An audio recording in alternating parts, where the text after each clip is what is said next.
Hi everyone. So we are going to be finishing up the lesson 3, f of x. We are on page 51. I'm in the beginning of your book. So here we go. So we are talking about absolute minimums and maximums. So what an absolute minimum is, okay, if you have a function, right? So they all have to pass the vertical line test, right? Vertical line test.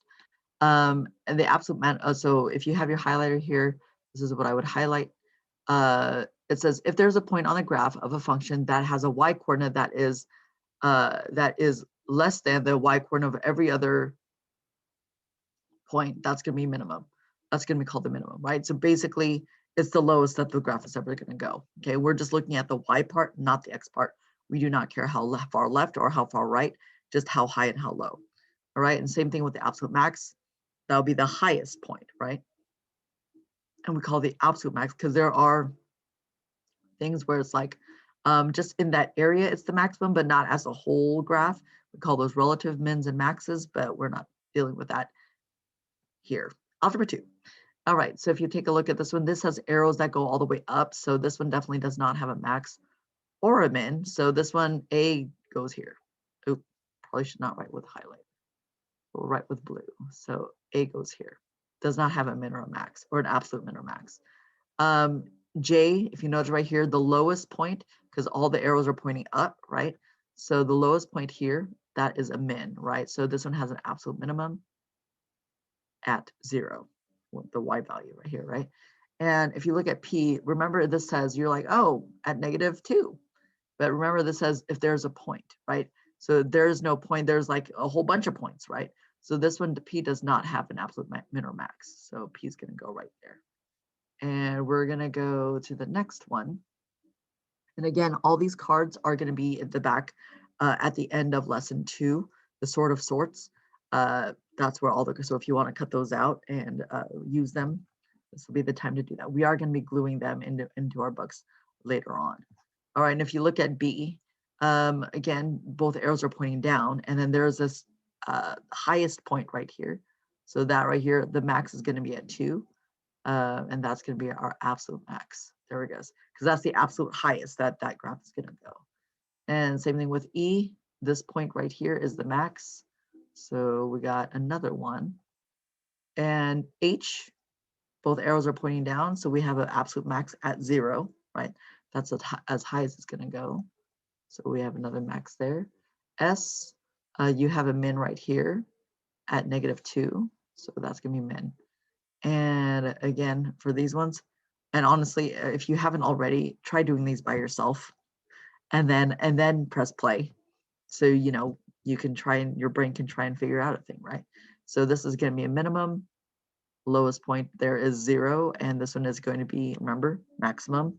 So this highest point is at 4. So that's N right here. And this is definitely going to be a minimum. So the lowest point here is, looks like -4. Right? So that's going to be just like that. All right. And that's your mins and maxes. And now, do you see how they are kind of similar in that? The differences here, if you notice, well, do you know this difference? One of them is like a sharp corner, right? It has a vertex, right? Like how we think of a vertex as being a corner, right? And this one right here for this parabola, it's also called a vertex, but it's more round and smooth, right? So those are actually representative of 2 different functions. All right, so what we're going to do now is we're going to graph these guys. So we're going to, again, use technology. So we're going to use Desmos, determine the shape, and we're going to try and match these up. Okay, so we have here, where's my Desmos? There we go. And we're going to just match this on here. So this is going to be, I'm going to do that first one right here, x squared plus 8x plus 12. All right. So look right here, we have that min at 4, -4, right? If you see that point right there, it just tells it to you right away. So we're going to just go over here and what looks like this, like, oh, it's Q. Q looks like that. So this one right here is going to be right here at Q. So we're going to write down, this is going to be f of x is equal to x squared plus 8x plus 12. All right. And so you're going to match these. And if you have not done that already, okay, you should pause and try to see if you can match them. Use Desmos. And if you're like, I don't know, okay, we're going to do the second one right down here. We'll do the absolute value one together if you're unsure how to do that. And then we'll go from there. So I'm going to just move this over here and we're going to go absolute value. So if you find the absolute value, it is the, it's right above the enter sign on your, well, on my computer, right? It's next, is above the slash. You know, there's the forward slash and the backslash. It's the backslash, all right? And that's going to be, backslash reminds me of, what is the person I play on Smash? Oh, Cloud? I think it was Cloud. He's always like backslash, backslash. That's the only move I know how to do. And so here's x minus 2. We're going to close that out. It's the absolute value out minus 2. And so if you don't know why it's doing that, just remember the absolute value means we're going to take whatever that number is in the inside, and we're going to figure out what that distance is. How far is that from 0, right? So that's why it's always positive, right? Because the distance from any number is always going to be 0, because we're talking about distance, how far. So if it was the absolute value of, let's say, -3, well, how far is -3 from 0? 3, right? And if it was +3, well, how far is 3 from 0? Still 3, right? Still 3 units away, whatever our units are, right? So that's what absolute value means, for as a quick refresher. So if we, we're gonna erase that guy. So if you notice right here, our low point right there is at 3, -2. So it goes down to -2, and see it's on that 4th quadrant over there. So we're gonna look for one that's like that. Like, oh, it's not this one. This is supposed to be open. Oh, this one, the minimum's at 0. We don't want that. It looks like it's gonna be, let's see, go a little bit to, I think it's that one right there, the S, right? See, S. Yep, that looks about right. So that's going to be our, that function right there. So this is going to be f of x is equal to absolute value of x minus 3 minus 2. Okay, and so we got those two. Check, done. So again, you try and do it and see if you can match them up and see if you get what I get. All right. I'm gonna seriously do it right now. All right, did you do it? Because I did. All right, so I did in 2 different places. I don't know which way was easier for you to check, but so I wrote down, if you want to just pause right here and just try to see if you got what I got. And if you didn't get what I got, maybe I'm wrong, but then just email me and see, tell me that I'm wrong, where I got it wrong. But here I wrote down the letters accordingly. Okay, so make sure you check that out, press pause, and check to see if you got what I got. And if you noticed, there was a pattern, right? All the ones that are rounded, I don't know if you noticed that, but they're all the ones that had the x squares in it. And all the ones that had the short pointy, like the pointy V, that one had the absolute values. I don't know if you noticed that, right? So we're gonna just group them just like that. So group 1 is going to be, and there was 2 that got left out. We're gonna talk about that next. So here, again, you can pause here and then just do it. I'm just gonna write them in there right now. So group 1, we're gonna talk about these ones are what we call, well, I don't know if I can tell you. Can I tell you? Yep, it will say soon. But there are the 2 groups. That was going to be the X, what is this, J? So J, B, and Q. That was one group. And the pointy group, so this was the roundy group, and this is the pointy group, right? It's not the official term. So that's going to be, let's see here. Oh, don't forget E. E is part of that too. And then I forgot because I was just dotted. H, S, C, and N. Those are all the pointy group. Okay, and then we have our 2 ones that don't belong anywhere. We'll talk about those in a bit. All right, and if you notice right here, we're going to go right here. So we have just sorted the functions into 2 function families. So even though they look similar, they are not the same. Okay, one is called the quadratic functions, where it has this ax squared plus bx plus c, right? Where a, b, and c are just real numbers. So some of them could be 0, but the only thing that can't be 0 is a. Because if a is 0, then we're back to a linear, right? Because we have no more x squared. All right, and then a linear absolute value function, right, is where it looks like this. Remember those bars, the absolute values? That makes everything positive. So that's going to be, that's what that looks like, and that's going to be a linear absolute value function. So now which one's which? So remember this guy, the one with the roundiness, this is called quadratic. And this guy right over here on the right is called linear absolute value. And the reason why it's called linear, because there are no exponents in here. It's just x by itself. So something x, something times x, whatever. But there's no exponents on here. So that's why it's called linear. All right. We're going to now go to the two leftovers. Okay, so now this is called a piecewise function. Literally, this is, it's like patchwork, right? So if we're taking a little bit of each work, if you've ever seen patchwork done, like a patchwork doll or a quilt, that's like patchwork, right? So I've seen like t-shirts, right? If you've ever seen Twilight, and it's the gift that the mom gives Bella, right? Is that she cuts up all the t-shirts, right? And then puts them all together, right? And it makes this one big quilt, big blanket, right? So this is the same kind of thing. We're going to take a couple of different lines, cut them up, and then put them together, okay? So here, if you, I just literally copied these over here. We're going to have here, we are going to have two lines. One line is this one right here. So this is literally y is equal to -2. The second one is y is equal to 1/2 x minus 2, right? And we're literally going to cut them up, but where are we going to cut them up?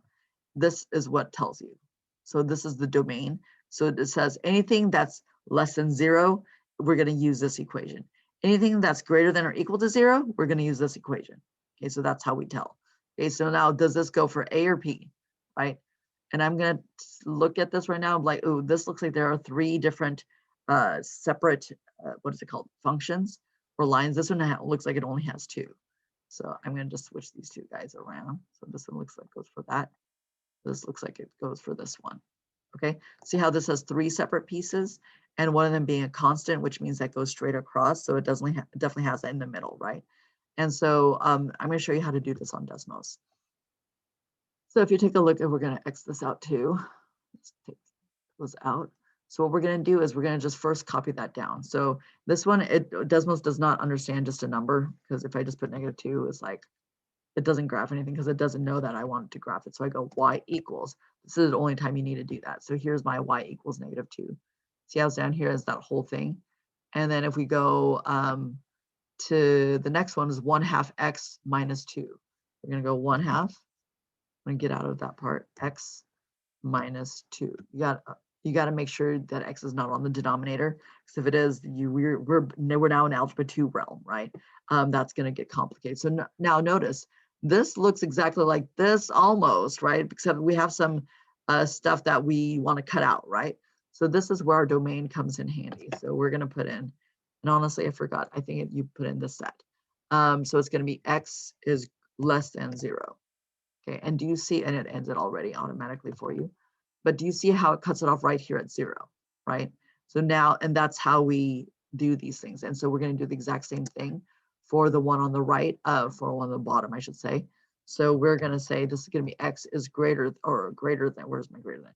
Greater than, and if you just push equals, it'll just combine those for you.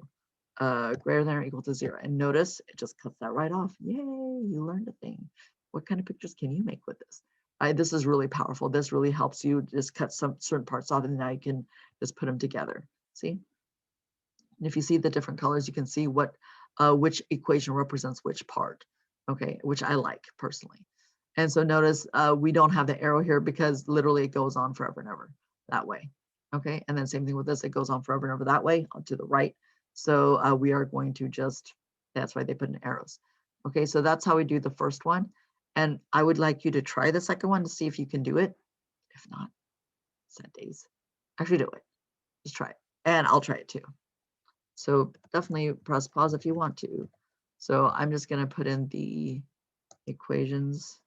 Honestly, I like to do the domains at the end just because it's cooler. All right, and this is going to be -2x plus 18. Do you see? Oh, it looks so complicated. That's not what we have. So we have to cut it off at certain points, right? So again, my black area is going, or my black part is going to be x is less than 3. Okay, there we go, got that cut off. Now I got to cut off this constant, right? So this is going to be the braces, and then 3 is less than or equal to x, which is less than or equal to, oh no, not equal to, just less than 7. Just like that. Oh, see, now without a little mark there. And if remember, if we go to 8, see how it's too long? So yeah, it has to be 7. And then we're going to go here and you go, x is greater than or equal to 7. There you go. And notice that there are no breaks in here, and if you notice our domains, they're the same numbers. It ends at 3 and then starts at 3, and it ends at 7, starts at 7. Okay, and because if you say, oh, it ends at 6 instead, you're going to get a little break like that, and you're like, that's not continuous anymore, right? So that's how you would know. But we'll talk more about that later on. But this is just how you do it. Okay, it's kind of cool to see. And what will be interesting as a if you're curious, what kind of pictures can you make here? Because people have made a lot of very interesting shapes with these things. Just if you're bored, right? If you don't want to play any more video games, why not do this, right? It's good for your brain. All right, so there is that picture right there. Look, see, exactly the same. Yay, we did a thing. All right, so these are called piecewise functions because they're like, it's patchwork, it's piece. We have it in pieces. And so literally what you're going to do for this one is you're going to take all those graphs that you cut out, hopefully you cut out because you have the book, and then you were going to paste it on here. Okay, so we're going to put them on here. We got the linear functions, we have exponential functions, we talked about all these. We have quadratic functions and the linear absolute value functions, and one more, the piecewise functions, and then you should have 3 left over, right? Those are not functions, okay?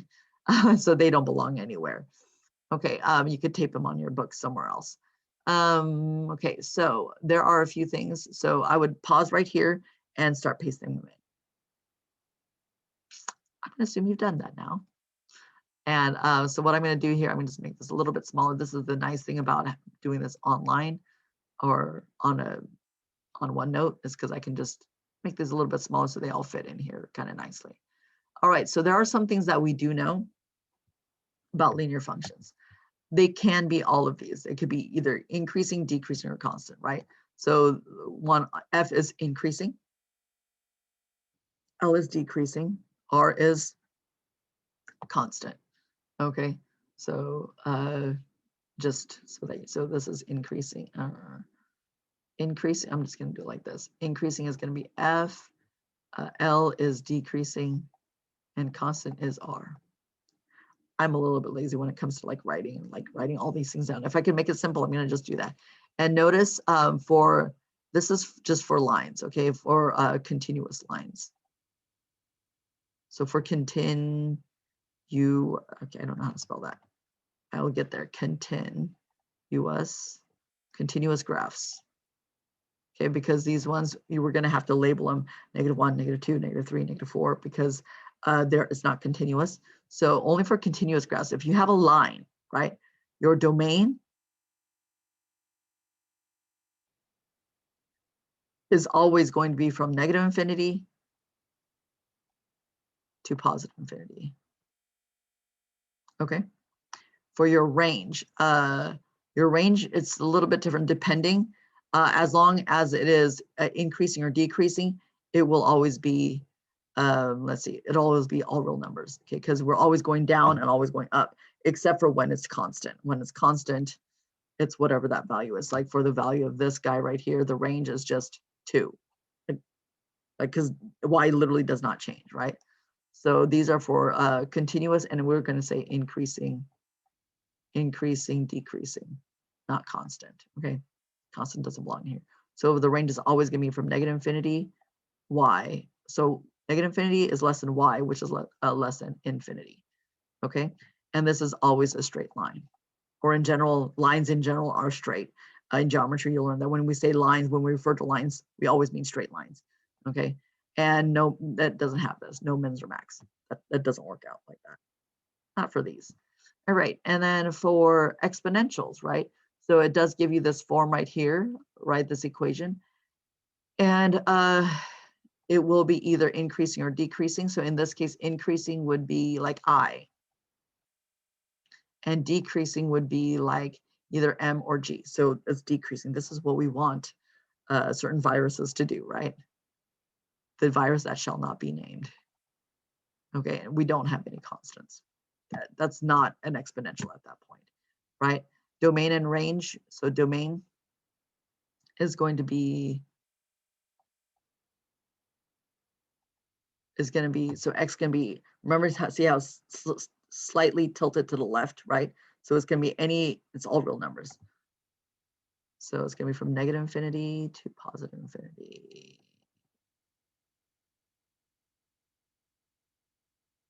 And then our range, okay, that's going to depend. All right, for these ones, it's going to be from, we don't know how low, right? Because it could be 0, because there is what we call an asymptote at 0, but it could be lower than that depending if there's a shift or not. So that it can be varied, okay? We'll say can vary. So it's going to be something is less than y, which is less than positive infinity. but yeah, so because it is going to keep on going up forever and ever, but we just don't know how low it's going to go. So we'll just say can vary. We'll just go with that. All right. Oh, where's my draw? And don't want eraser. And it is going to be a curved line. Okay. And no, it does not have any mins or maxes, right? Because if you notice, it keeps on going up and it keeps on going down. There's no like set point that is the minimum or the maximum. All right. And then quadratic functions. Okay. So we're going to remember this one as the one that has the x squared in it. So this one is going to be, we have, it always does both. Okay, it does both increasing and decreasing. One side is increasing, the other side is decreasing, depending on which way it's open, right? Domain and range, I will say the domain is always going to be the all real numbers. So from negative infinity, x, and then to positive infinity. Range will vary. Okay, if we have a minimum, then it's going to be minimum on up. If we have a maximum like B, it's going to be a maximum and then down, right? Whatever that is on lower, right? So it just depends. So again, range is a variable. So we have the maximum. So our maximums, if you know, oh, I need the, so max is going to be, I can't do it just like that. Okay, there we go. So we have a max at B, right? This point right here. We have a minimum right here for J. We have a minimum right here at Q. And for this one, we have a maximum here at E. And this is what it would look like if we just had points and it was just integers, right? But it would be like this curvy thingy. Okay, and it is definitely a curved line. And we call that a parabola in specific. Okay, a parabola. All right. Oh, I guess the other one should have been called an exponential curve, right? Because that's a curve. Let's go write that in there. So exponential. Okay, it's an exponential curve. This one is called just a parabola. Why is this called a parabola? I don't know. This just is. All right. If anybody knows, tell me. I would love to know. Share with my other students. All right, so now this is our linear absolute value. Remember, it's the one with the straight lines on them, right? And here, increasing, decreasing, we always have both. Okay, we have both increasing and decreasing. We don't have a constant because that's not an absolute value. So it's always both of these guys. One side is increasing, the other side is decreasing. What goes up must come down. That same kind of thing. Domain, again, domain here is always going to be all real numbers, if you notice, because it's always a little bit to the left, a little bit to the right, it's tilted, right? But for the range, again, that's going to be different depending on what's your min or max, right? Just like the parabola.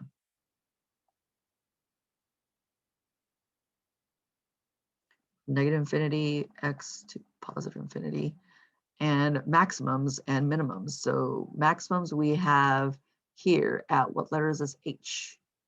So this is going to be H. a minimum, we have we have 2 maximums. I forgot N, sorry. And then S and C, those are gonna be my mins, okay, because that they have a minimum point right here. Okay, and this is definitely just basically 2 straight lines. Okay, they are not curved, should not be curved ever. All right, and linear piecewise, these were the 2 that we talked about at the end.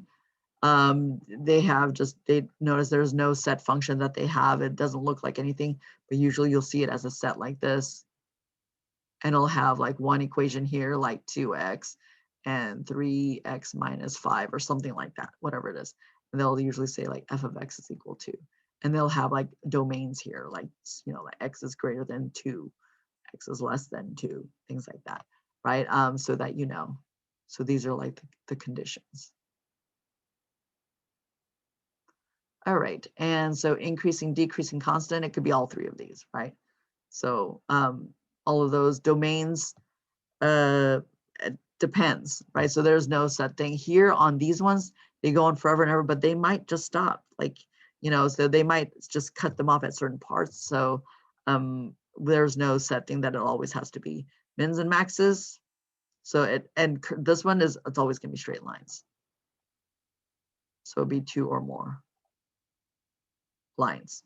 But you can actually like even combine an exponential with a parabola with a straight line, right? But then it would no longer be a linear piecewise function, right? It would just then be a piecewise function, right? Not just a specific linear one.